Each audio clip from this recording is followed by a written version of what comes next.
My friend's name is Pete. He owns an IT business. His business is a drop in the ocean next to Apple, but Pete is okay with that. Pete is happy. John is my former client. His company makes more in a day than Pete's does in a year. And John is unhappy. His therapist will soon be richer than John himself. Pete often has a cheap pizza for lunch. John could buy a space rocket. What's the problem? Hedonic treadmill. In 1978, a group of scientists conducted a study titled Lottery Winners and Accident Victims. Is happiness relative? They assumed that people who had recently won a lottery would be happy, while those who had recently become paraplegics due to tragic accidents would be unhappy. What they discovered surprised them. Both lottery winners and accident victims eventually returned to the emotional state they had before the change. They call it the hedonic treadmill or hedonic adaptation effect. The most natural state for our brain isn't happiness. Evolution didn't shape humans to be happy but to survive and reproduce. Happiness doesn't help in solving these tasks.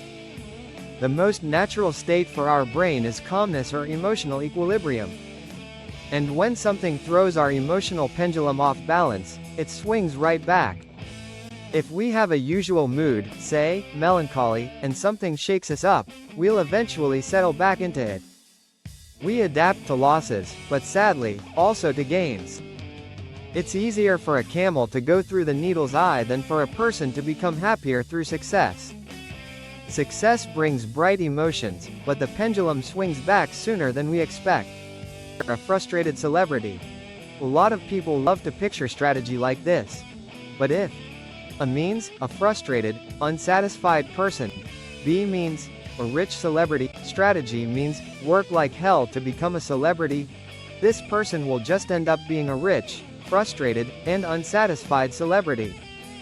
John built a successful business. But he started out frustrated by his poverty and did it just to get rich. He had his moments of glory, but the hedonic treadmill kept pulling him back to his psychological struggles, again and again. Pete, on the other hand, was happy from the start. He built his business simply because he loved what he did. And he's still happy. Of course, money brings confidence and opens up some opportunities you wouldn't have without it. But money and success can only get you so far. Happiness is a garden. You have to cultivate it and take care of it. You can't grow it through heroics or money.